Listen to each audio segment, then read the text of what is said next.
Assalamu alaikum to you. Welcome to Baina Midday News, coming to you live from Atomic Junction, Benab House, Medina. My name is Sherifatu Ayuba. Coming up this afternoon, NCS says data prices likely to reduce by the end of 2024, and more than 20 people die in Moroccan heat. Details of the stories comes up shortly.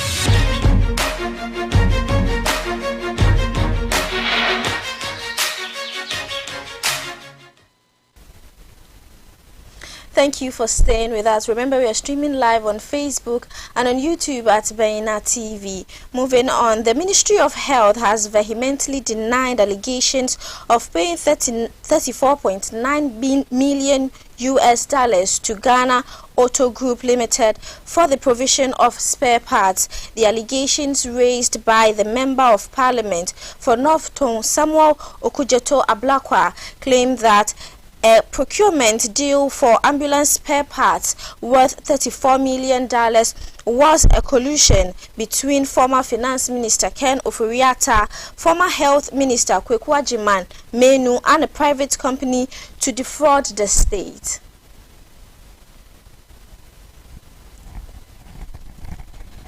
In a statement dated Thursday, July 25th, the Ministry of Health dismissed these allegations and expressed its willingness to support any effort that will bring further clarity to the issue. The Ministry of Health clarified that the service provider, Ghana Auto Group Limited, has not been paid an amount of $34.9 million as widely reported, adding that all documentation covering the transaction is a matter of public record and can be accessed by the public. The ministry also expressed its readiness to support any efforts that will bring further clarity to the issue in the interest of the public, reaffirming its commitment to establishing a sustainable maintenance regime for all fleets procured for the National Ambulance Service. In some education stories, on Thursday night, a devastating fire razed a 3-story accommodation facility known as the Father Hostel at the Kwame Nkrumah University of Science and Technology. The cause of the fire has yet to be determined, but it has severely damaged the building, which served as a hostel for students. Victims devastated and students in adjacent building frightening. Fortunately, no casualties were reported. However, at least 9 students have lost all their belongings to the flames, leaving them without a place to stay. Victims recounted that the fire started in a single room before it quickly spread throughout the building, consuming their valuables within minutes. Eyewitness noted that the KNUST Fire Department emergency number was initially unreachable, causing a delay of 30 minutes before they could respond to the incident.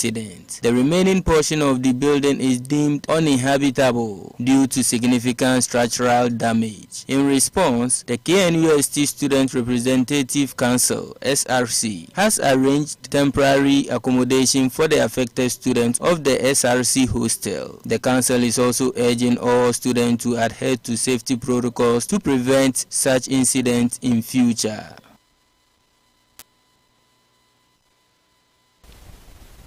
And in politics, the Okuapem-Hene Osagyefo Kwesi Akuffo III has strongly attested to the humility of Dr. Matthew Opoku Prempeh Napo and encouraged Ghanaians to vote massively for the New Patriotic Party in the upcoming general elections.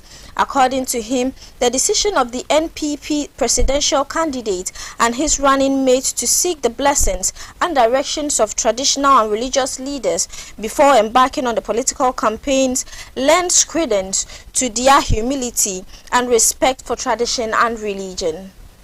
According to Osagyefo Kwesi Akuffo III, President Akufo-Addo and the Okuapem Royal has achieved so much that it will only be a matter of time before the many scattered achievements come to the notice of Ghanaians. He therefore tasked the presidential running mate of the NPP, Dr. Matthew Opoku Prempeh, and his team to sell the records of these achievements so that Ghanaians will vote massively for the NPP in the upcoming elections. Osiadeyo Kwesi Akufo III made these observations when Dr. Matthew Opoku Prempeh paid a courtesy call on him at his residence in Ekropon on Thursday, 25th July 2024. Speaking further, the traditional leader noted that the initiative to incorporate chieftaincy and religious leadership into the nation's developmental agenda, spearheaded by Dr. Bawumia and supported by Dr. Prempeh, is commendable. The Kwapim Hini corroborated his claim,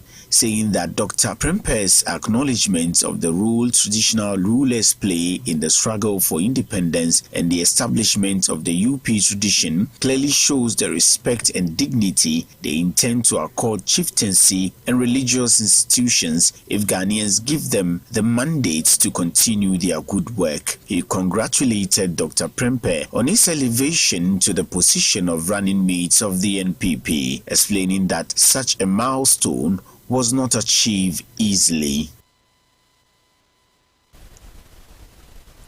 The Lankwantana Divisional Council says the annual customary ban on noise making within the Lankwantana traditional area will take effect from August 5th to August 30th, 2024. This was contained in a press statement issued by the council to all religious bodies, sports, bars and pubs operating within the enclave. The Divisional Council emphasized that during the ban, burials, funerals, music, drumming and any form of noise making in the traditional area would be prohibited. In an interview with Baina TV, a member of the Divisional Council, Nicholas Nikoyashi, called on all individuals and groups in the area to bear with the council during this period and abide by the directive to forestall confrontations between representatives of the council and individuals or groups as have occurred sometime in the past. Today, on behalf of the Traditional Authority, the Lankwantana Divisional Council is once again announcing to the community that on the 5th of August, the ban on drumming and noise making will be in place. It's going to be there for 3 weeks. So effectively from 5th August to 30th August. We are pleading with all the religious bodies. We are pleading with all those who use the vans to sell.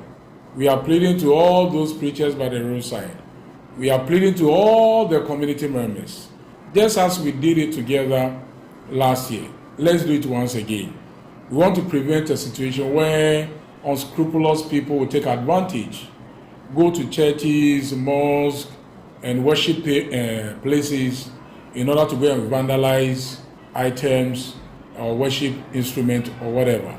We don't want to see that. We don't want to hear that. We have lived in peace. Let's continue to live in peace, because beyond Homo, we are still family. So help us to help the community. I would have wished all the religious leaders and the groupings would rather use this occasion to pray for the community, for the prosperity of our community, for the prosperity of the people, so that our community will open up more, will have bigger opportunities for all those who come to meet us here. On this note, I would like to say thank you to all the imams for the great work you did last year, by keeping the noise from the mosques low. We want to also say thank you to all the leadership of the church. They also kept it low. We have little or barely, we never had much problems from any of these religious groupings. The Lankwantana traditional area includes Madina and all surrounding communities, Aboba, Oyarefa, Obojo, Frafraha, and Adenta.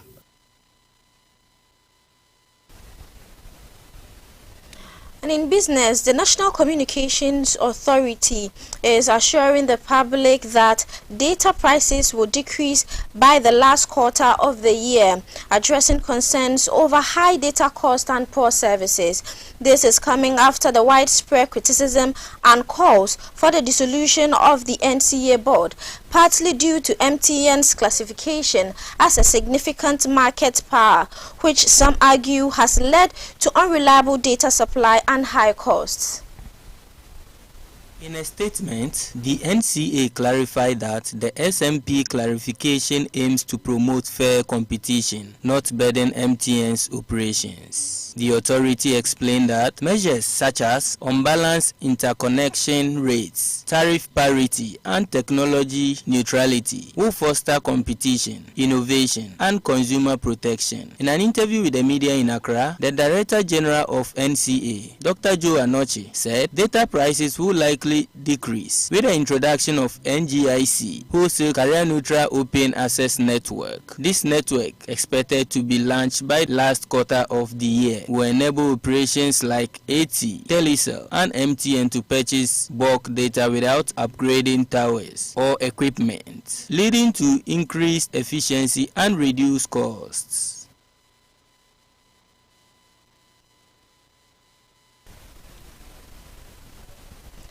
A Minister of State at the Finance Ministry, Abena Osei Asari, has announced that government is collaborating with businesses to enhance economic conditions and create a more supportive environment for business growth. Abena Osei Asari assured that government is working to make sure the enabling environment is created to make things relatively easier for the business community to do business.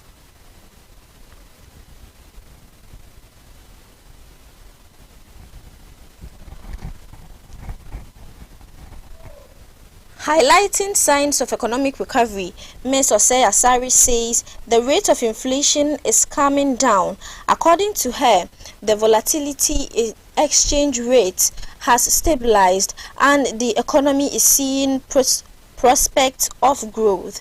She said GDP grew by 4.7% in the first quarter, with industry also growing by 6.8%.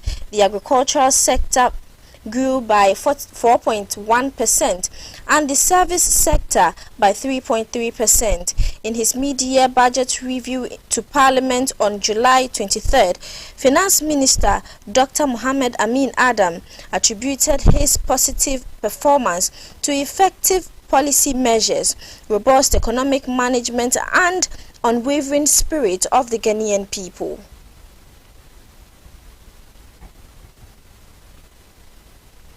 On the international front, as Morocco experienced an intense heat wave, the health ministry says more than 20 people have died over the past 24 hours in the central city of Beni Mellal.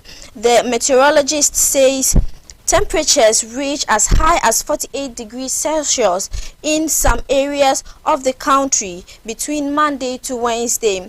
Officials say most of those who passed away were either elderly or suffering from chronic illness, with the heat contributing to the deterioration of the health.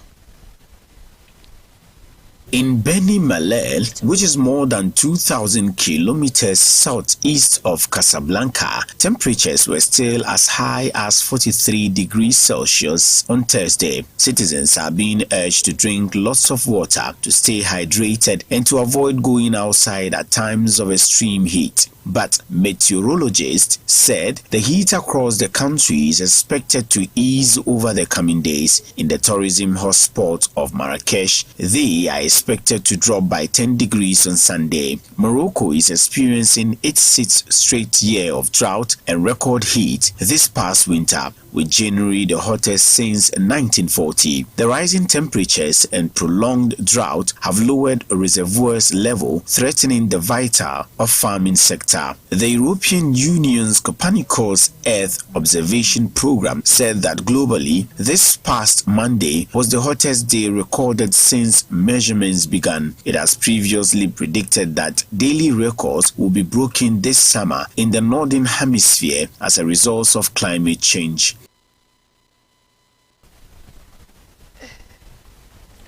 And in sports, head coach of Heart of Oak, Abubakar Ouattara, has admitted the club is facing internal problems which hamper their 2023-24 season.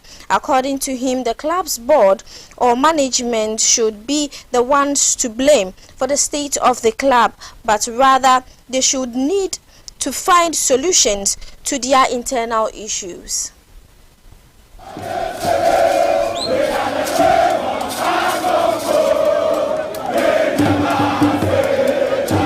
Hearts finished in the bottom half of the Ghana Premier League table last season and survived relegation on the final day. Addressing the media on Thursday, July 25th, Abubakar openly acknowledged the problems at the club, stating where it all began. The Ivorian trainer disclosed that Hearts of Oak problems started after their game against Bofakwa last season. He said the issues which are internal are not with the board or management, but within the playing body itself, with the resignation of the goalkeeper coach worsening the situation, a situation the club is working hard to resolve. Abubakar Ouattara added that some are personal problems between the technical team and the players, and some are also among the players themselves.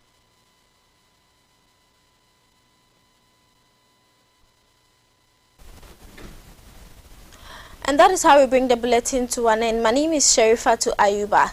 Enjoy the rest of our programs.